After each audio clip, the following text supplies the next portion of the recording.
It's 1982, Sunday morning. You're the first one up in the house. You put on your bathrobe. You go downstairs. You open the front door. You look around. It's not there. You walk out into the driveway a little bit. He did it again. The paper boy has thrown the paper in the holly bushes. You're going to get stuck, but you got to get the paper. This is a ritual that happened in every household in most of the United States. And it's a ritual that no longer happens. Now, in this video, I'm going to tell you how the death of the newspaper has changed our lives forever. And it's changed it for the worst. I know, I was there. For over 30 years, I worked in the newspaper industry. I watched it from day one when it started to decline to where it is now. Yes, we still have newspapers, but they are a skeleton of what they once was. And I began in the newspaper business in I think it was 1986, 87, somewhere in there. There was an ad in the paper. That's how you found a job back in the day. You get the newspaper and you would go through and you would circle ones that, well, you might be able to do. And there was an ad for a press operator. No experience required. Sounded good to me. It was in a small town in Ohio. That's where I was living at the time. They hadn't yet put the press in. They were in the process of installing the press. There was a press crew that traveled the country, or a crew that traveled the country installing presses. I later became good friends with this family, which furthered my career in the printing business. I learned how to install the rollers, install the frames, everything that had to do with the printing press. When the printing press was done with the installation, I learned how to operate it, and it was a fiasco because only one of us supposedly had experience, and later to find out he didn't have much at all. Somehow we got through it. The newspaper would be put out every day, and then one day in November of 1990, they called everybody at the paper, the writers, the editors, everybody, the people in the press room, even the people in the mail room, all into one big room and said, this is going to be the last paper we print. We were out of a job. Now, this was in 1990. This is when it all started to happen. So what we did as pressmen, we went to the bar right after that. We all got so drunk we could hardly walk. But we got that paper out. Oh my God, how dangerous that must have been. 3 drunk guys printing a newspaper. I still have that newspaper. I signed the front page of it. And I'll never forget that. That was far from the end of the newspaper business. But from there on out, you would see papers that were once daily. Even every small town had a newspaper. You would see them go from a daily to a weekly. And then eventually, you would see them just close down. The bigger papers, it took a while. I've worked for the Denver Post. I worked for Fort Worth Star Telegram. Yeah, let's see. Des Moines Register, St. Paul Pioneer Press, Las Vegas Review Journal. I feel like I'm missing one, but it doesn't matter. And what would happen in these big newspapers is it took a while. I think the first big newspaper I worked for was Las Vegas Review Journal. Now, those papers, the way they operate, if you don't have advertisement, well, you don't have a newspaper. Advertisers paid for everything, and we had a lot. This was the early 90s. There was a lot of casinos and things advertising, full color ads. It was a big operation. What you would do is, like, Saturday was the biggest day. You would go in Saturday morning, you would print all the classifieds. If you remember the classifieds of a Sunday paper, they were thick. There was everything in the classifieds. If you wanted to buy a car, you looked in the classifieds. If you wanted a house, you looked in the classifieds. If you needed a job, you looked in the classifieds. Chances were good you would find a job that way. That was an all-day project, just printing the classifieds. They would be printed ahead of time as other features of the paper. Through the week, you would print, the food section, you would print the sports section. Usually sports was done, things would change during the press run of Sunday paper. But anyway, it was a big production. And over the years, I noticed that the classifieds would get thinner and thinner and thinner and thinner, and the ads would get thinner and thinner. The stories would get shorter. It used to be there would be a story on the front page, or two or three, and you would follow that story until maybe another whole full page, say see page 2A. You'd go watch and read that whole big long story that somebody had worked for a long time on. Fact checked, and everything.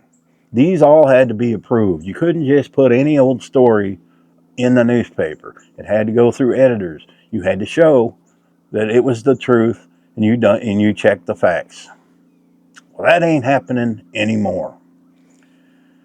Now, as you have to realize, with the newspaper industry also went a lot of other industries.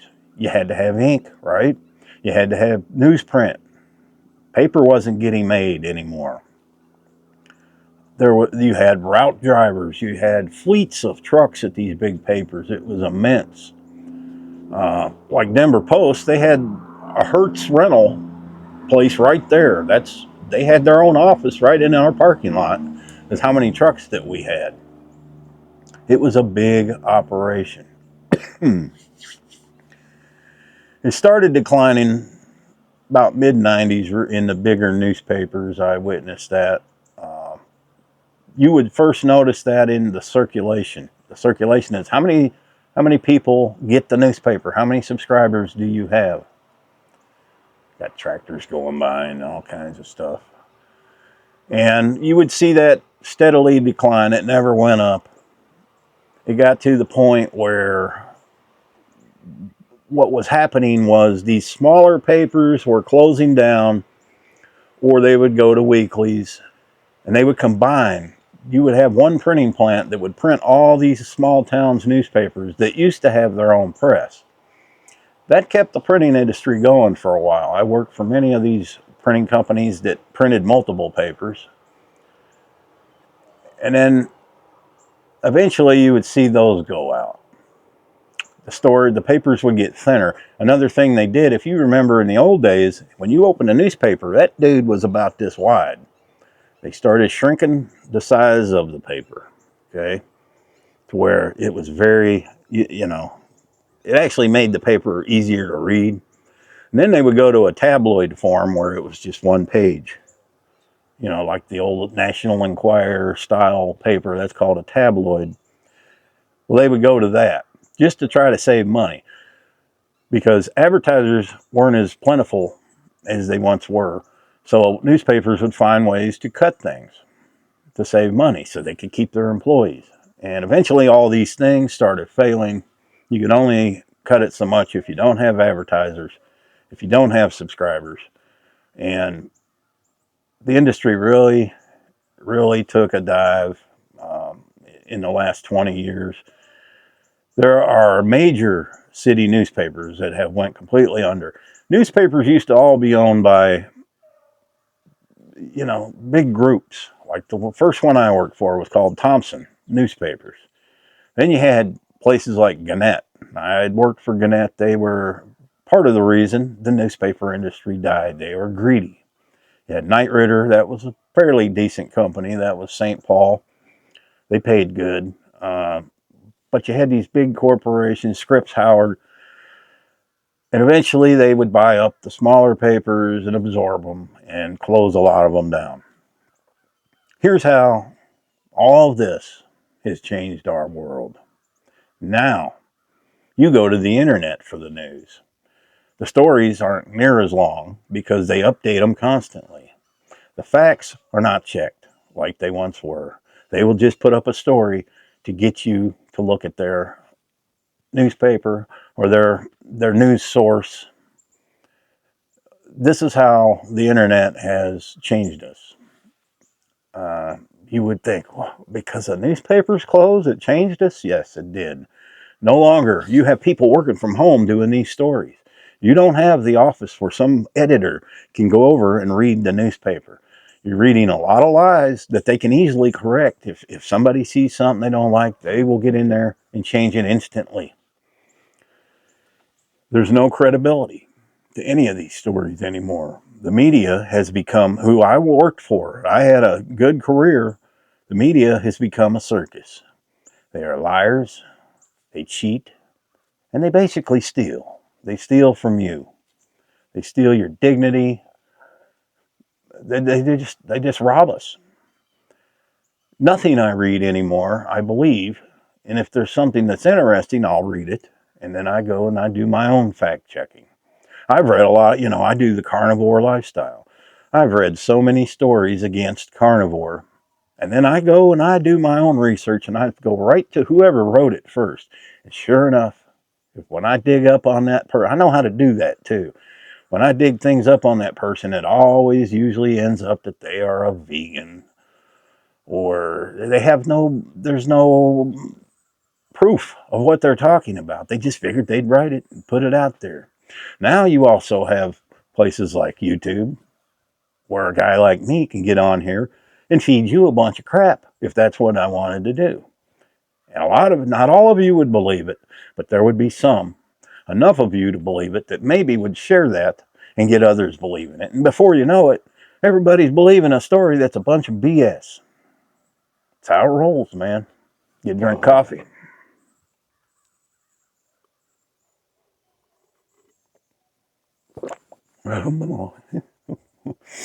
Put a little extra scoop in that one. Mm-hmm.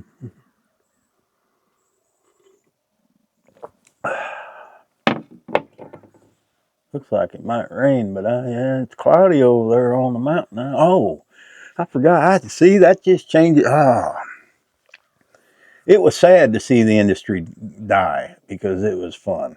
Uh, I actually hated the actual work I had to do. It wasn't so much the work; it was the hours.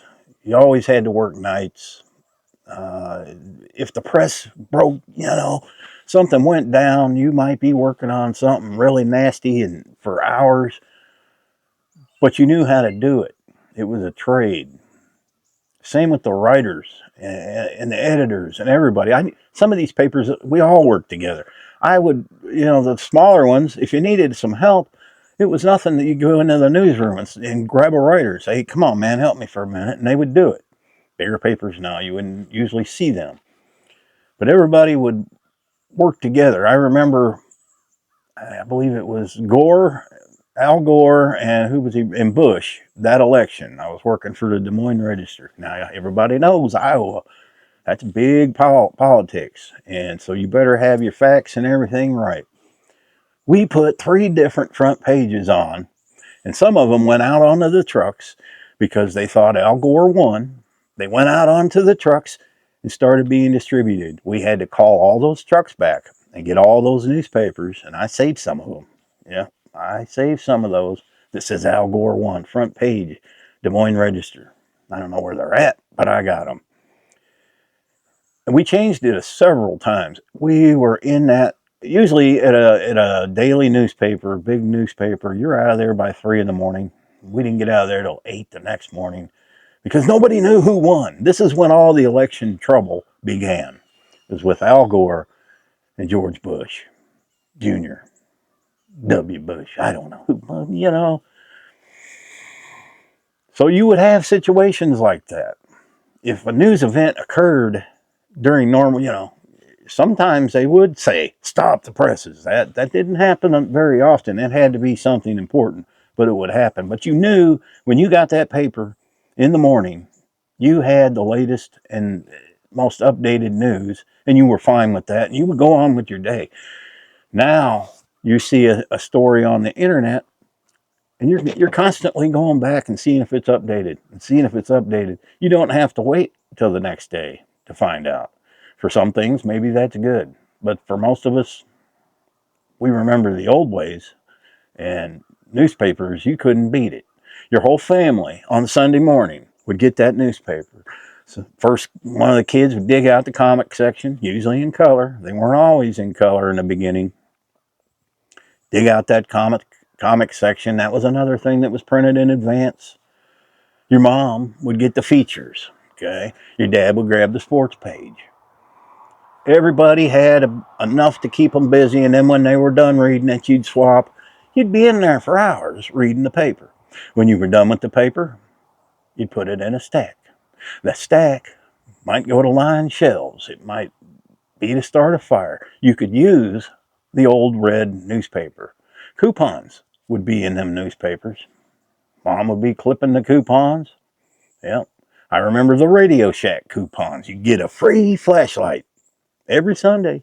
You would get a free flashlight, and you could take that to Radio Shack, get yourself a free flashlight. They knew us kids were the ones that were going to get them, but we would see something in there and get our parents in there later. They had it.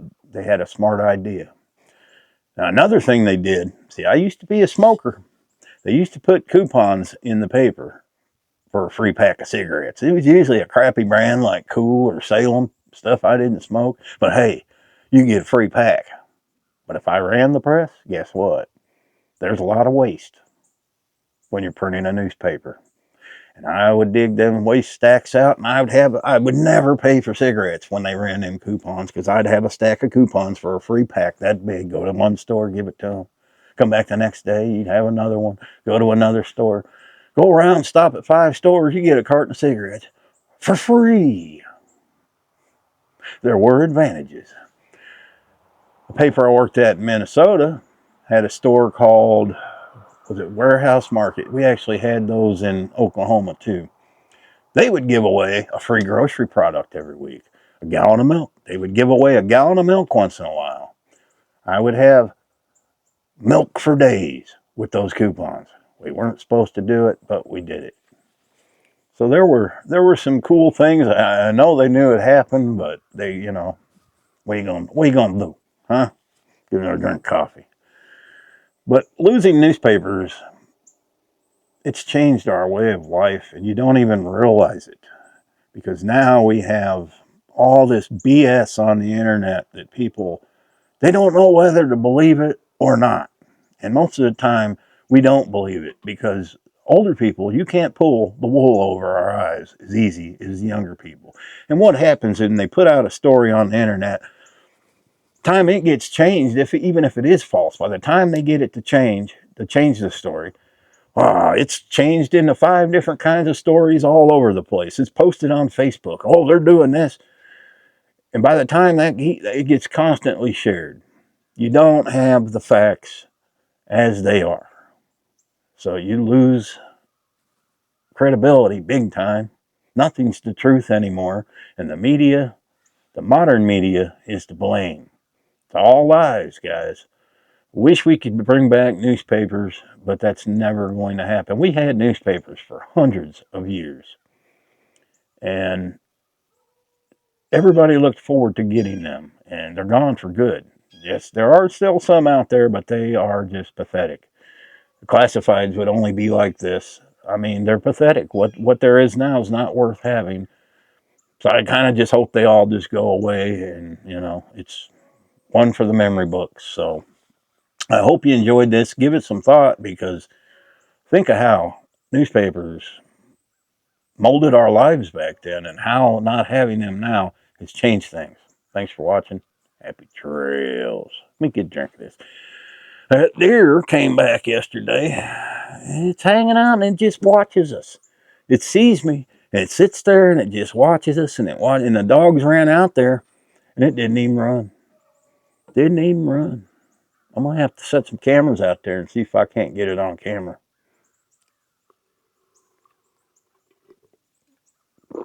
Happy trails.